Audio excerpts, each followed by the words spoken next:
Thank you very much. Is this microphone working? Yes, good. Please excuse me for speaking from here, but I've been a practicing lawyer, amongst other things, for the last 48 years, and I much prefer, as a result, to speak standing up to any audience of more than 11 people, 12 being the size of a British jury. I've also reached that age now at which, if I sit down in the afternoon, it's usually either to enjoy a meal or to have a little sleep.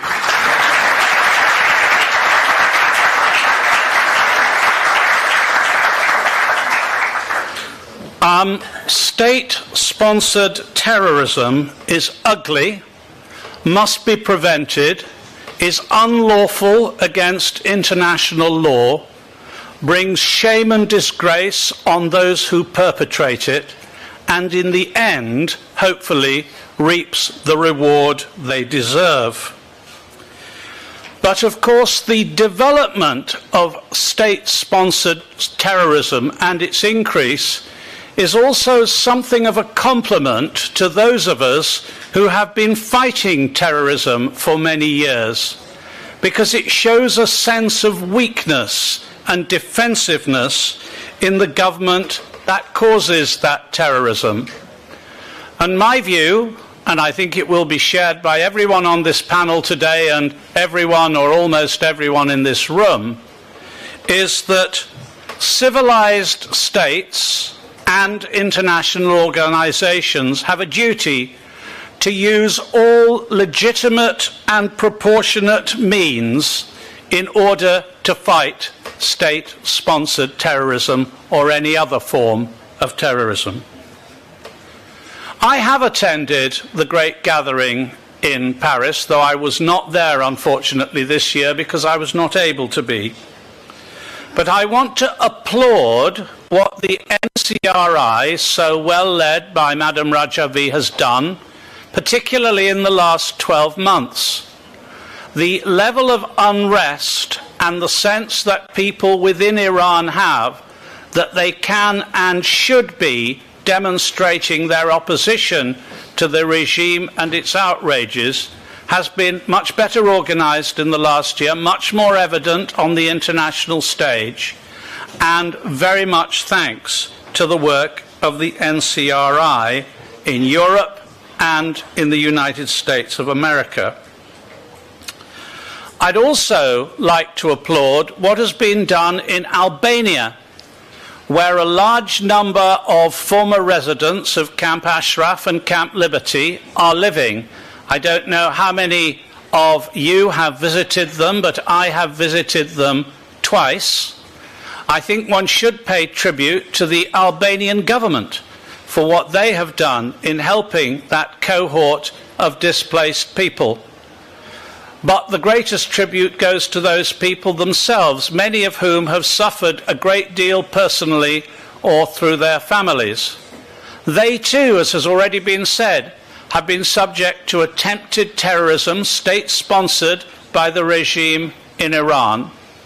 And if you follow media product about Iran, as I do on an absolutely daily basis, you will see the most extraordinary outpouring of fake news attacking the credibility and good faith of those Iranian people who have now taken up residence in Iran.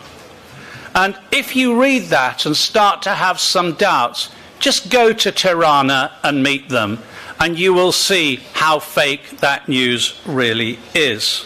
I used to be the independent reviewer of terrorism legislation for the United Kingdom from, by coincidence, the day of 9/11, when the world to an extent changed, until 2011, so for the best part of 10 years.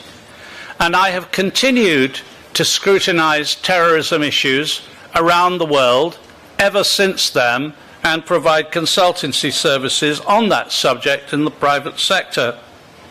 And my great interest in the future of Iran has helped me to see how the Iranian government is using everything it possibly can to attack the cause of good government and democracy in the future in Iran. amongst other things, seeking on a daily 24/7 basis to undermine Mrs. Rajavi and the NCRI PMOI. They are about us in London all the time, pretending to be genuine journalists, pretending to be independent representatives of independent television channels, lobbying politicians to the comfortable unreality that somehow or other we should start treating Iran as though it was just another government in the family of nations. It isn't, and we should remember that, and our governments and the European Union should be saying so. It's very important, therefore, for the European and international institutions to continue to work together to break groups of organised criminals and terrorists. And this is particularly important in the context of Brexit. And I'm sorry to raise the B word in this speech, but it is very important in this regard. It is absolutely vital that cooperation within Europe, within the European Union, and indeed within the Council of Europe, on counter-terrorism issues should be a given and not the subject of tawdry negotiation. And I do not believe that the British Parliament, never mind what the government wants, I do not believe that the British Parliament will tolerate any fudging on the subject of European cooperation against terrorism. Now is the time for the governments of European Union countries and for the European Union itself to speak out, to expose the reality of Iranian attempts at cyber terrorism, which are extensive, as well as physical terrorism. We talk all the time about the Russians trying to intervene in cyberspace, and of course they do. But the Iranian regime gives the Russians a pretty good run for their money, to use a British expression. But that's not said as often as it should be. And so in my mind, and I'm repeating something that's just been said, it is a matter of real regret that Ms. Mogherini has not spoken out with the voice of Europe against recent Iranian state-sponsored terrorism attempts in Europe and elsewhere. So, in the presence of some representatives of the media, would like just to say a word to them. I've been knocking around British politics for 30-something years, and on the whole, journalists, they're busy people. They like to write the easy stories.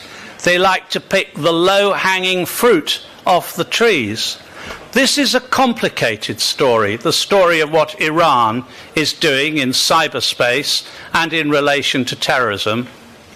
But good investigative journalists, and there are a few around, have a duty to expose that to the public at large. In the United Kingdom, and I suspect this is true in Belgium, in France, in Italy, in Germany, and elsewhere in Europe, even politicians, professional or full-time politicians, are poorly informed on this issue because they receive much of their information from the media. And there is a great job needed in educating politicians and the public at large about the danger that Iran presents to our own national security, whichever country we live in, and also to organisations like the NCRI, which is the home of many good and decent Iranian people. One of the things, of course, that the media and indeed politicians should expose, and I regret that they're all pretty lazy about this, is the state of human rights in Iran. When a group of students in a provincial city in Iran stand up and protest because they do not have freedom of speech, because they don't even have the freedom to work if they are women in certain walks of life, because they don't have the freedom to be gay if that's how they wish to be, because they don't have the freedom to write articles in their university newspapers which merely question whether the political settlement they have is a fair one. Those young people, those women, are likely to run the risk of being imprisoned. And indeed, it's worse than that. Iran has the worst record of executions proportionate to its population in the whole world. And we have seen how people are executed. Now, if there is a civilized way of execution, well, it doesn't happen in Iran. People are executed publicly from the horizontal jibs of building site cranes and in other horrible and undignified ways like that, which make the practices of 16th century Europe seem civilized. So these are very brave people, and we owe a duty to them to speak out, to protect them, to protest their interests, to help them, and not allow our governments to sleepwalk through that situation in the interests of a few business deals to build a school here, a university there, and a factory somewhere else. A country that executes people in that way on an industrial scale is not one we should be doing business with. And in my view, the now it would appear collapsing nuclear arrangement, which I'm sure was entered into in good faith, looks pretty poor against the progress or lack of progress that has taken place in Iran since it was started. But I don't want to end on a pessimistic note. I believe that if we can work together to deal with Iranian-sponsored state terrorism, if we can take constructive moves to show that there can be a better government in Iran, and incidentally the NCRI at the moment is the only organisation on the block that has formulated a programme of clear policies for the alternative government of Iran. If we can do those things in a positive frame of mind, then one day we will be talking about these issues not in a beautiful hall in the centre of Brussels, but as history in a beautiful hall in Tehran.